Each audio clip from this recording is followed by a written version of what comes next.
Obviously, there's been a change as of yesterday. You got Bo Nickal got his opponent pulled out, and they put in that Val Woodburn, I think Woodburn, and the 7-0. I couldn't find much on him, man. 7-0. He was supposed to go in on the regional circuit, and then he was gonna do Dana White's Contender Series, but then like, hey, forget Dana White Contender Series. Here's Bo Nickal. This is my take on it, Dom, and if I'm sure you've probably looked into it more than I have, but at the level Bo Nickal is at, it doesn't matter who they put in there right now until he gets to the top 15, top 10, even top 5. I'm not too concerned about anybody because I think he's such an outlier. He's one of the biggest prospects that we've ever had, especially only being, was he 4-0, 5-0? To see the level he's at and the way he's able to mix things together, like DC would probably be the next close example, but even DC, it took a little time. The fluidity I see in Bo Nickal, I'm like, man, this dude is a super talent, man. And obviously, you're always breaking down film and stuff. My question for you would be, what holes do you see in Bo Nickal's game? Because all we do is talk about how great he is. I'm a big Bo Nickal fan. I do think he's to be world champion. But there has to be some stuff that you see with your expert eye where you're like, he needs to work on this. Oh, it could get dicey for him at the top. Well, yeah, that I could give you that, but I think you have an expert eye too. So why don't you go first and tell us what you see are his holes, and then I'll tee on that. Yeah, I think the biggest thing would be, as far as liability, as far as him when he does get to that upper echelon, would be his striking right now. His striking overall, it's looked good against lower competition. I think he does get a little wild, so I think you'd have to button that up, get a little more technical, a little more controlled. I do like the way he's mixing things up. To say he's a blue belt's hilarious. You look at his transitions and his inverted triangle.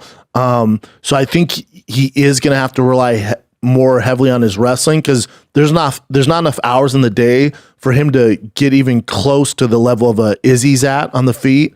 So I think he is going to have to really focus on his MMA wrestling and looking for those finishes.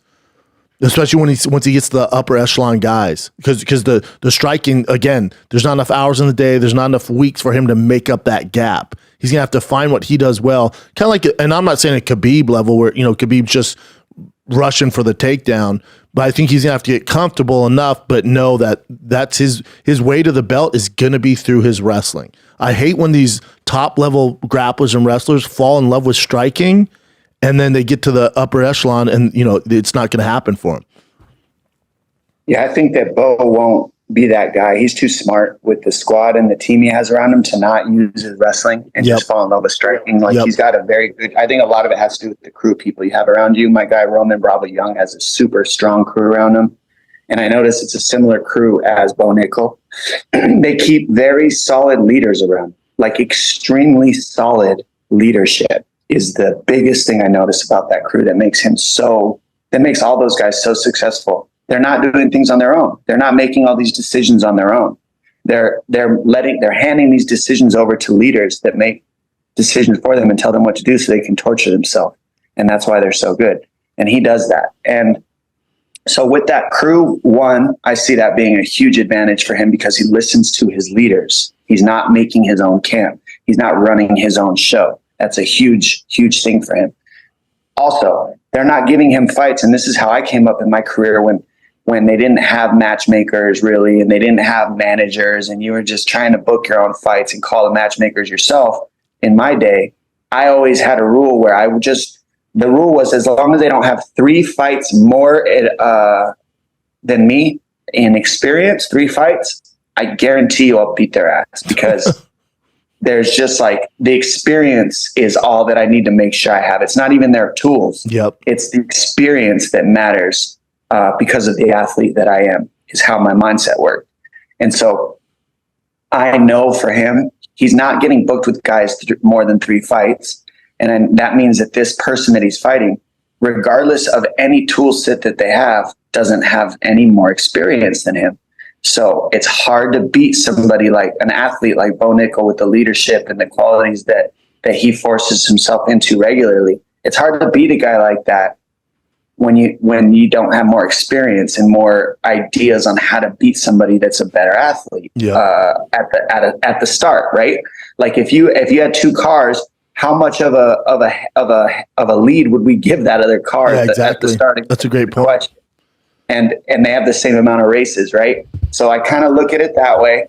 And then I think, okay, you're talking about him getting into the top 5, the top 10, Bo Nickal, and that you said, I think that he could use some pickup on the striking, and I don't want him to fall in love with the striking too much and get away from his grappling and his wrestling is what I heard.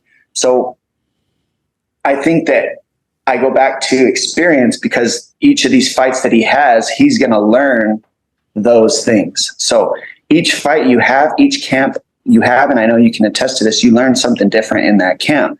It's a weird learning you get, either a new move or a new realization that I got to get up from here or something.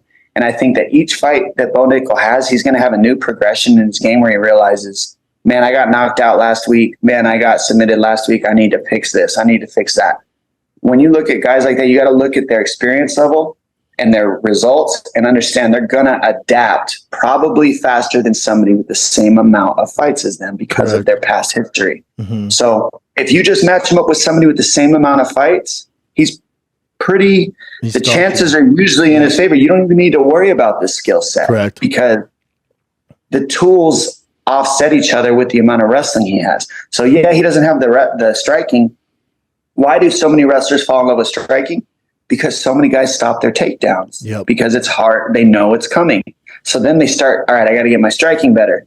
They start getting the striking better. They knock somebody out. They forget to go back to what opens up the wrestling, which is the striking. Striking opens up the wrestling. Yep. It's not striking just to strike. It's striking to open up the wrestling. So I think that as Bo Nickal progresses, these are the things that they're just going to come natural to him because of the athlete he is, the leadership he has, the people they're going to bring in, the experience, the level of fighter he's going to fight. They're not going to give him too much too fast.